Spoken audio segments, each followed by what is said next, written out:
Salam sejahtera Pak Alia dan Cik Su. Hari ini kami dari Kumpulan 9 ingin membentangkan tentang renjatan. Jadi renjatan tu pada mulanya kita memikirkan renjatan ni merupakan suatu uh, fenomena di mana kita terkena elektrik, benda-benda elektrik. Biasanya kita akan dengar renjatan elektrik. Tapi sebenarnya dari sudut medikal, renjatan ini bermaksud suatu kegagalan sistem peredaran darah dalam badan untuk menyediakan darah beroksigen dan nutrien kepada organ-organ penting. Organ-organ penting tu seperti apa?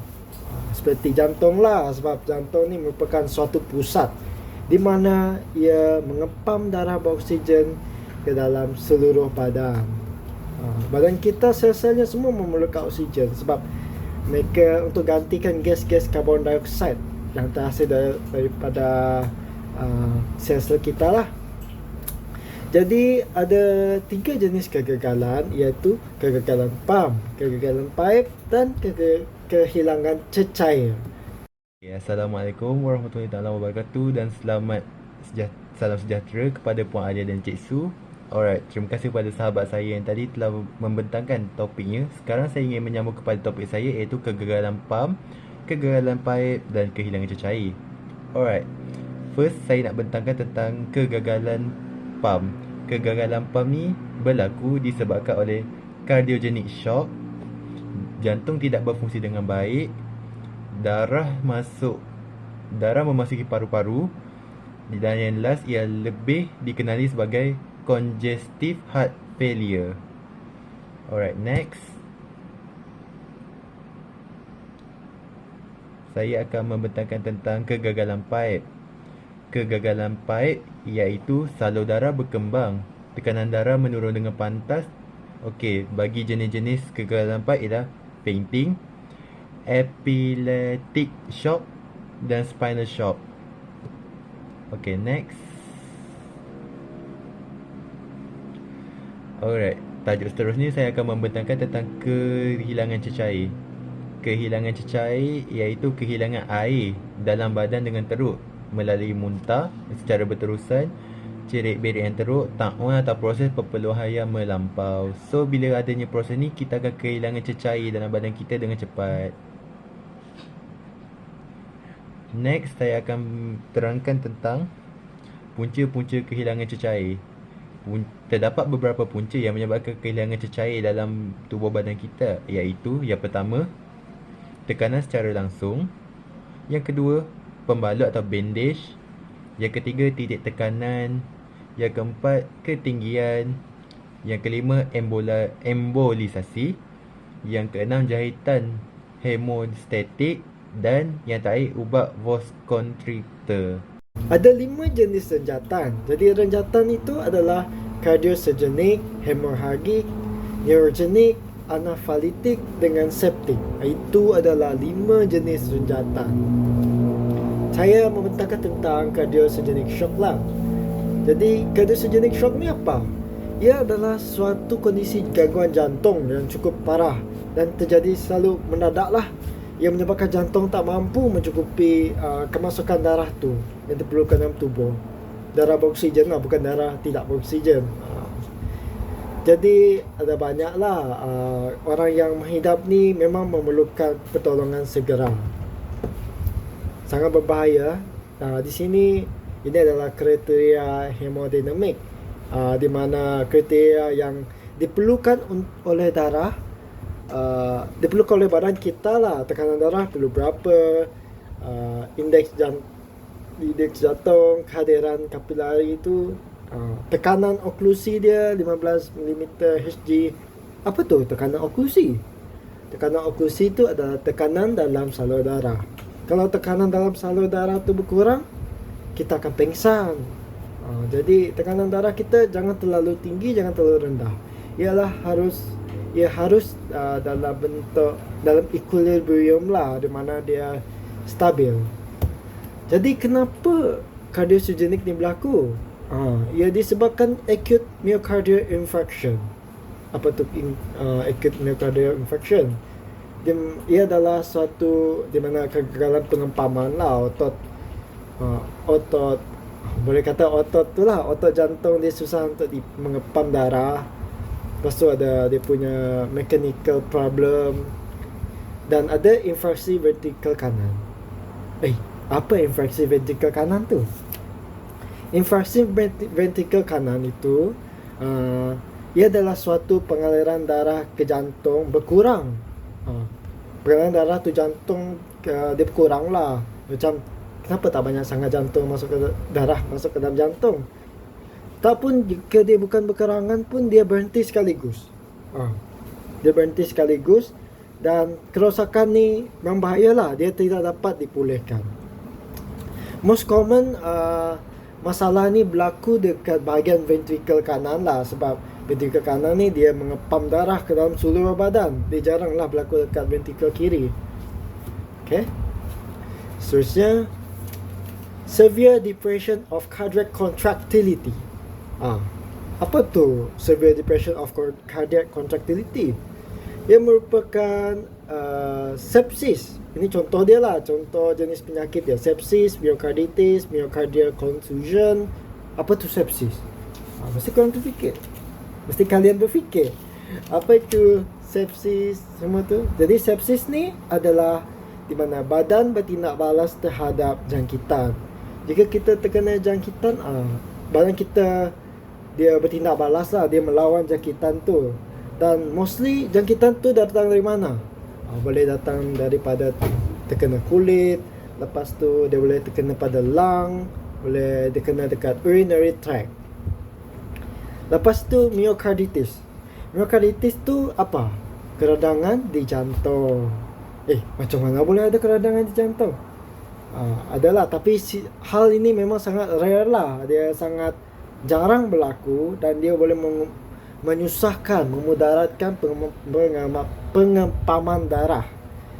Jadi hal ini berpunca daripada ubat-ubatan lah. Boleh berpunca daripada antibiotik, carbon monoxide. Carbon monoxide ni kita boleh lihat di mana-mana saja di luar sana. So sebab itu kita haruslah menjaga kebersihan, perlu menjaga diri, sebab kita sekarang melalui masalah pollution, air pollution, begitulah. Seterusnya, myocardial contusion. Apa tu myocardial contusion?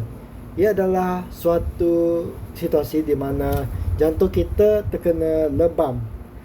Ada lebam pada otot kardiak kita.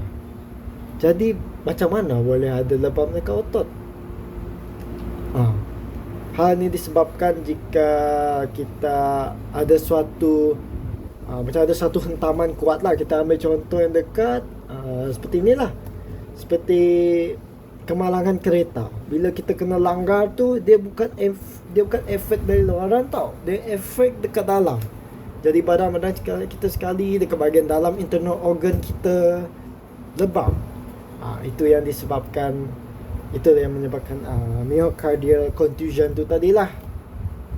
Okay, saya teruskan dengan ahli grup saya. Terima kasih. Baik, untuk renjatan yang seterusnya ialah hemorrhagic shock, di mana ia merupakan sejenis pendarahan yang berterusan. Pada tahun 2019, satu kajian telah dijalankan di mana renjatan ni boleh menyebabkan kematian. Jadi seterusnya ialah penyebab renjatan ni. Yang pertama ialah melecur yang melampau, lepas tu luka akibat terhiris yang teruk, luka daripada tembakan ataupun amputation lah, yang di mana maksud dia pemotongan, macam kita terpotong tangan kita ke, lepas tu darah tu tak berhenti mengalir, itu penyebab dia. Lepas tu ialah jenis pendarahan. Seperti mana kita tahu, sebelum ni pun dah tahu pun, tapi kita explain je lagi supaya dapat refresh kan. Jadi ada dua, satu pendarahan dalaman dan pendarahan luaran, di mana pendarahan luaran ni kita boleh lihat dari luar dia disebabkan oleh salur darah yang pecah dan kerosakan permukaan kulit. Bagi pendarahan dalaman pula, kita tak nampak dia dan biasanya dia berpunca daripada organ dalaman lah yang rosak ataupun luka ke. Jadi hemorrhagic shock ni ada 4 kelas. Kelas pertama di mana kehilangan sehingga 15% dari keseluruhan darah. Kelas kedua 15% hingga 30%. Kelas ketiga pula kehilangan 30% hingga 40%. Dan kelas keempat yang paling kritikal ialah kehilangan melebihi 40% daripada keseluruhan darah. Jadi itu saja untuk penjatan hemorrhagik. Rakan saya, sekarang saya akan meneruskan bahagian saya iaitu kejutan anafilatik.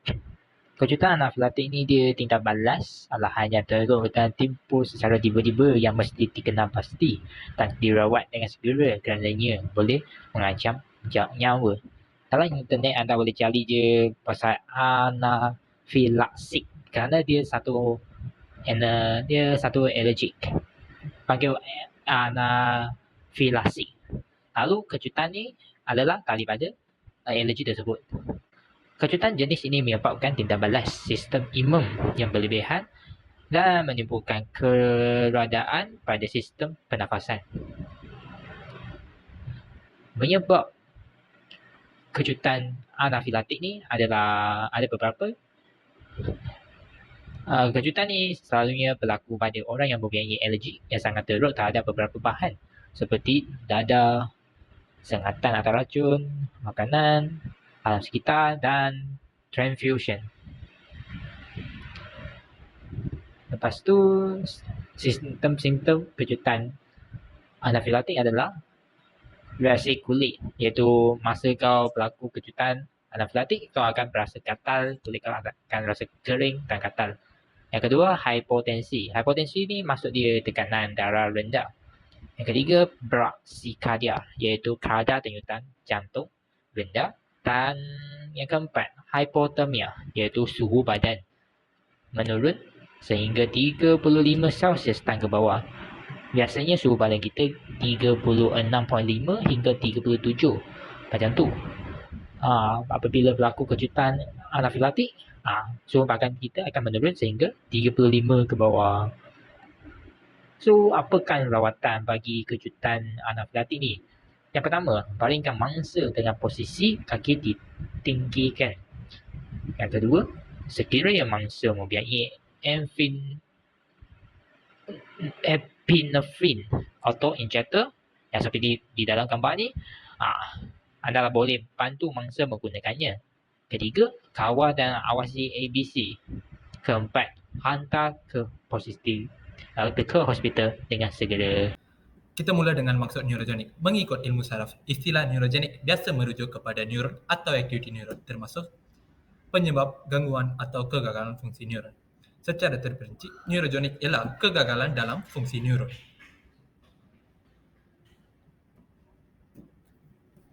Kita teruskan dengan jenis-jenis dan penyebab neurogenik. Neurogenik merujuk pada gangguan saraf seperti stroke, neuropati atau multiple sclerosis. Maka penyebab dan simptom tergantung pada jenis dan tingkat keparahan kondisi tersebut. Salam sejahtera Puan Alia, Cik Su dan rakan-rakan sekalian. Pada kali ini saya akan menerangkan tentang septic shock, iaitu kejutan septik.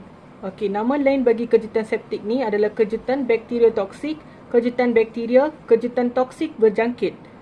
Okey, maksud septic shock ni ataupun kejutan septik ni adalah penyakit keradangan bakteria yang membiak berlipat ganda dalam darah dan melepaskan toksin dalam darah kita.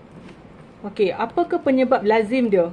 Penyebab lazimnya ialah pneumonia, jangkitan saluran kencing, jangkitan kulit, jangkitan intraabdomen iaitu dalam perut seperti appendix.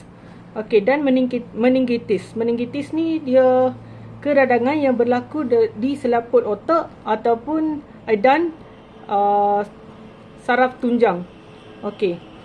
Seterusnya kita melihat kepada simptom dan tanda lah. Simptom dan tanda kepada septic shock ni antaranya ialah lemah, loyo, dahaga, pening, anxiety, agitation, takut, recklessness, combativeness, muntah, menggeletar ataupun trembling lah kita kata kan. Itu adalah antara simptom dan tanda untuk septic shock ni. Saya akan menjelaskan pula tentang septic shock untuk bahagian rawatan. Okay, first untuk rawatan, pastikan kedudukan mangsa dengan pastikan bahagian bawah kaki ditinggalkan dan muka mangsa menghadap ke atas. Sekiranya mangsa sukar untuk bernapas, tinggikan kepala dan bahu mangsa. Setelah itu, jangan beri apa-apa makanan dan minuman kepada mangsa dan sentiasa pantau vital sign untuk mangsa. Itu saya daripada kami. Terima kasih.